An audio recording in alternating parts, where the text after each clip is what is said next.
welcome back to the channel. I am going to calculate the answer for, if we take away 7 years and 8th month from 15 years and 7 months, what would my answer be? All right, so if a particular time was 15 years and 7 months, and you want to know if you reduce it by 7 years and 8 months, what would that answer be? This is the way we're going to work it out. All right, so this is operation area is subtraction. When you're subtracting, it means that you're taking away one from the other. This is the minuend, the subtrahend, and the answer is going to be the difference. Now, if the minuend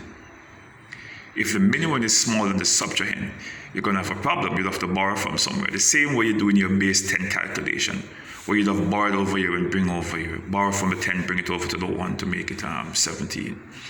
All right? But in this particular case, we're dealing with years and months, not ones, tens, and hundreds in the base 10 system. But it is the same concept, and you have to know to apply the same concept. Because if you were doing this as a regular base 10, you have to take away 1 from this, and the 1 you're taking away would have been a 10, and you put it 1 over here to make it 17. That's what you do when you're doing your subtraction, when the minuend is smaller than the subtrahend. In this particular case, the subtrahend is smaller than the minuend, so you could just go ahead and do your calculations.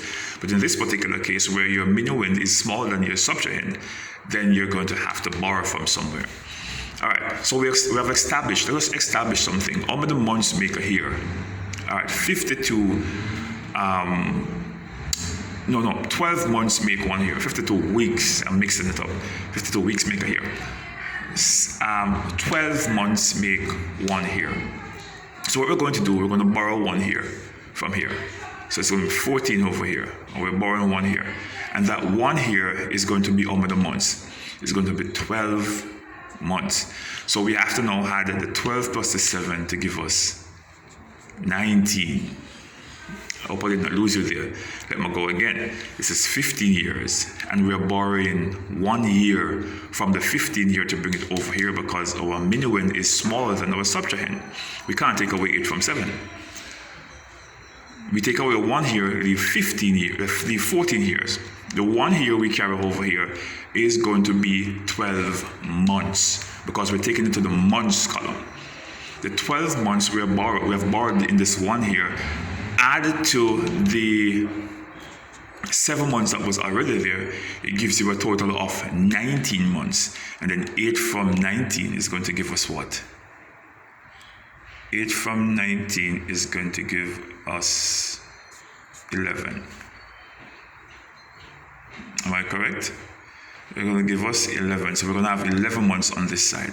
Then we take away 7 years from 14 here is going to give us 7 years.